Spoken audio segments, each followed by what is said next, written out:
Today, I'm going to be giving my thoughts on the DioField Chronicle, the latest tactics game released by Square Enix. Let's talk about it.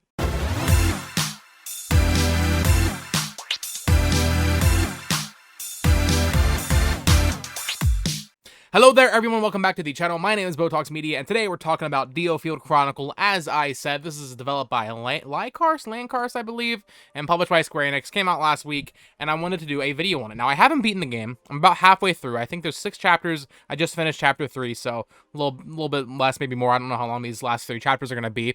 And I have to say, I like this game a lot more than I expected. When they announced this game back, I believe, in the February State of Play, I thought it looked pretty bad, to be completely honest, and they released that demo a few weeks ago, and I really didn't play it. I was just like, you know what?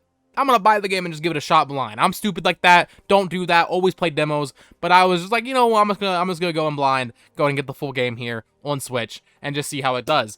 And you know what? It's really much better than I thought it would be. I think it does have some severe issues, and it is worth noting. It reviewed pretty well. I think it has like an 82 on Metacritic, which is higher than I would have expected, because it just felt like the Square Enix was not trying really to promote this. It also felt weird because, well, as you know, it uses the font, and all of their other games that use the font, as you can see here, they all share the thing in common. They're published by Nintendo. So it kind of made me think like, well, maybe they pitched this to Nintendo, and Nintendo was like, nah, we're good, because it's on Xbox, it's on PlayStation. So I was thinking maybe Square Enix just didn't have faith in it, or maybe Nintendo didn't have faith in it. Obviously, I don't know what kind of shady backdoor deals they have going on, but I must say the game is much better than I thought. But like I said, it does have issues. So the DioField Chronicle is this like medieval fantasy game with a pretty run-of-the-mill plot, if I'm being honest. The game does a lot more telling than showing in cutscenes and stuff, and overall, you can definitely see the budget. You can feel that it is a lower budget game, despite being priced at $60. So, if you're in this for graphics, you should back away. This game the presentation's fine. It is that of a Switch game, I would say. PS5 version, Xbox Series X version, PC version, I don't know, it's a little weird. But the game runs fine and everything. It's just the presentation and overall budget of its presentation, it definitely feels like a lower budget video game. Where it really shines, though, is the gameplay. It is a real-time tactics game, I guess would be the best term to use for it. So you have 4 units, and you're on this map, camera angle like a Fire Emblem game, but it's all real-time. So you'll have your units running around, and you can do these commands in real time. They have cooldowns. They kind of structure it so that, okay, well, you have 4 units. You're normally fighting a group of like 3 to 5 enemies. You'll want 2 of your units to go behind, kind of distract them so you can get ambush attacks, critical hits from behind. They do more damage back there. And it's honestly really fun. It's a very solid flow of gameplay. You have 4 different classes. If you're like a standard swordsman, and well, really you have 4 different types of classes, but then 8 different actual classes within that, because you have like guns or firearms, I guess is what they call them. It's not necessarily a gun, I guess. Then you have like this guy that uses claws, axes, a lance, axe, bow.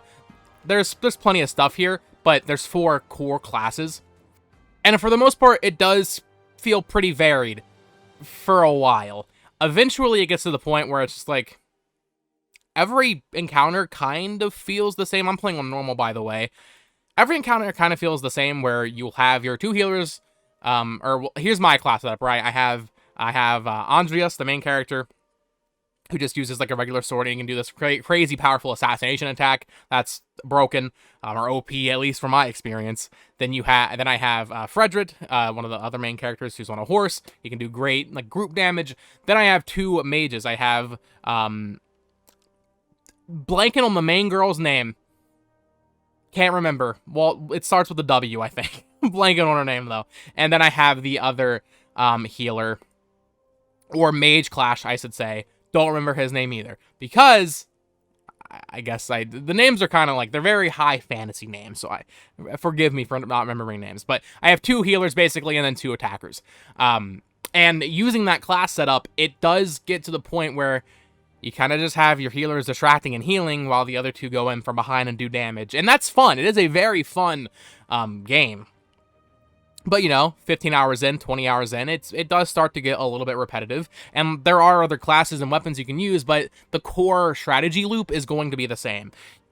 I think this game hurts a lot in the fact that you only have 4 at once, and I could see maybe having more than that or 4 units at once. I could see maybe having more than 4 units really hurting it also, because it'd be way too much going on. Sometimes it is a lot to maintain all 4 at once, but it feels like once you have your strategy down, you just kind of stick with that strategy. And for me, I'm still really enjoying it a little bit more than halfway through the game, but I can see why some people would have issue with that in terms of it just kind of lacking variety in that regard. It kind of gets repetitive. But for me, I do really enjoy it. I like how varied the commands are that you can do. Frederick has this attack that, like, will send a bunch of horses forward and it kind of pushes the enemy back. You can use that for strategic positioning. Enemies will do this charge red attack that you can stun with a bow and arrow shot or like a shield bash. So there is layers of depth here, but for the most part, once you have your basic strategy down, you're kind of just sticking with that. Where with a normal tactics game, you have just inherently more layers of combat because typically you'll have way more than 4 units. You only have 4 units in this, and yes, you can attach other characters to that unit to essentially kind of have 8 units, but you're only controlling 4, really. Which is fine. But I can see where a lot of people would have issue with that. I'm enjoying it still, but I think that is a major fault of the game. Going back to the story, though, for a sec, I kind of mentioned that this is pretty much just a high fantasy affair. It's fine. Like I said, it does a lot more telling than showing, and I don't particularly like that. It's mostly like war room meetings, and then you go to the mission, you do the mission, then you go back and discuss what happened. There's been a couple moments with that one girl that I was really like, oh, that's cool. That's a cool little, like, cool plot stuff is happening. And there's also been some, like, cool side interactions you can do with the characters. I can't believe I'm blanking on the girl's name, but the main girl, if you played the game, it almost has some light Fire Emblem kind of feel going on, maybe a little bit of flirtatious things happening. There's no affinity system or anything like that, but it is nice in the hub world that you run around in, and there is like a little hub. It's not very big. You can fast travel around, which is great. But having characters you can talk to in the hub world and just kind of strengthen those relationships, or at least strengthen them in my mind, not literally, of course, it doesn't give you any boost, is just kind of nice. It gives more character to the characters, and despite not having, I think, the most interesting story to follow on, I do like the characters, even if I forget their names because they have crazy names.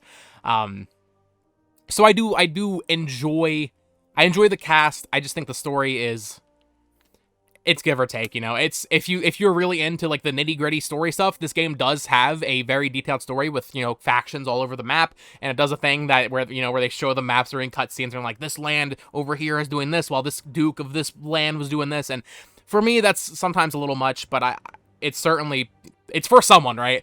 And they even have like this glossary you can go to, and it has like detailed paragraphs and pages of every character and every land and every faction, and that is really cool.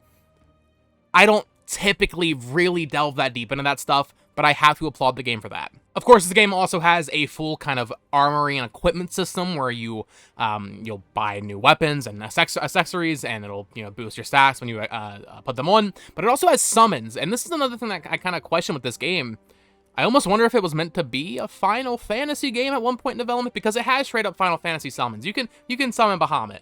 And that's really cool. You collect these little blue orbs during combat, and you can do a summon and it'll do a bunch of damage, or there's one that you can heal with, or one that will freeze enemies, or one that will inflict fire, status conditions, that kind of thing. They're a nice thing to fall back on. You don't really need them typically, at least in my experience, but it's nice to just have that final boost of power. Though I will say there are times where I save it, because I'm like, oh, I need to save it for like the final wave of enemies that's going to come in, and that I just end the mission. I'm like, oh, I could have used that. The summons are really cool, and then I really like the upgrade just paths and everything that works in this game. So each character has AP, which is obviously ability points. You can upgrade their abilities, and then you have, I think it's SP, which upgrades abilities for the entire class, which is really cool. There's a lot of skill trees in this game. If you like skill trees, you'll like this. Then there's like a weapon this, whatever you want to call it. You craft weapons so they appear in the shop, and then once again you can upgrade the summons using another currency. There's a lot of currencies you're collecting. Doing missions, you get more gold bullions or whatever, and then diamonds and whatever else, AP, or I think it's SP. You get for fulfilling status conditions. Normally it's just don't let anybody die during a mission, don't finish the mission within like a certain time limit, that kind of thing. Typically, those are pretty easy to get. Sometimes it might be a little easy to like let an enemy or an ally die, but as long as you're watching your healing, or if you're doing what I do and play with 2 healers, you'll be fine. There's no real worry there. So overall, man, I had low expectations, so maybe my enjoyment of this game is a little bit exaggerated, because I just didn't expect to like it really at all, based on the pre-release marketing just seeming to be non-existent, and no one was talking about it, not even Square Enix. This game looked weird, it feels like they were sending it out to die, and I think the game is dying. It's not even anywhere near the eShop charts. I have not seen anybody talking about it except for like 1 or 2 channels that I follow, and that's disappointing, because it really is a pretty good game. I'm not going to sit here and say it's like the best game ever, but if you're looking for a solid little real-time tactics game, it's solid. $60 solid? I don't know about that. I would say maybe wait for a price up to 30 or 40, which will happen most likely, because it's a Square Enix game, and they do that. But overall, I do recommend it. If you're looking for something else to play on your Switch this year, or PS5 or Xbox, and I think it's awesome that it's on those platforms, or even PC, I think it's on, I recommend it. Just, there are probably other better things to play, but this is a solid time. I do enjoy this game. I do recommend it, and I think that's going to do it for this review, guys. So, I still need to finish the game. So, actually, yeah, I don't want to call it a review. This is like a first impressions. I don't review games without beating them. So this is my impressions of the game. Maybe I'll do a follow-up video once I beat it if my opinion drastically changes, but, 15, 20 hours into the game, I don't think it's going to change. Also, I will say, I hate games that do this. If you leave your Switch in sleep mode with the game, like, playing, it tracks that time, so it says I have like 45 hours played when I know that's not true.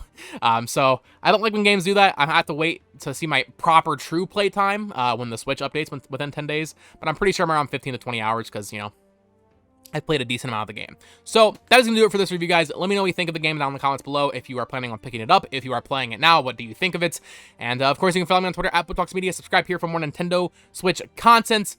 Join my Discord, link to that is down below. And until next time, folks, peace.